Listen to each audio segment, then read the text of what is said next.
السلام علیکم۔ سمندری طوفان کے بعد ساحل پر کچرا سیپیاں چٹانوں سے الگ ہو کر کنارے پر آ گئی۔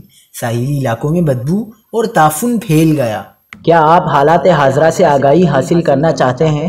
خبر کے پیچھے چھپے اصل حقائق جاننا چاہتے ہیں تو ابھی سبسکرائب کیجئے جلمل پاکستان کو اور ساتھ ہی گھنٹی کے نشان پر کلک کر دیں۔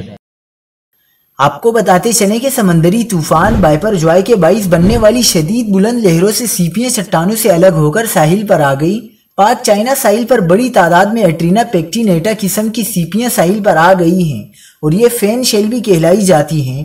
بحیرہ عرب میں بننے والے سمندری طوفان بائپر جوائے کی وجہ سے ساحل آلودہ ہو گئے ہیں اور کراچی، جیوانی، کیٹی بندر کے ساحل کچرے سے بھر گئے۔ سائیکلون کے باعث سمندر نے کچرا ساحل پر پھینک دیا۔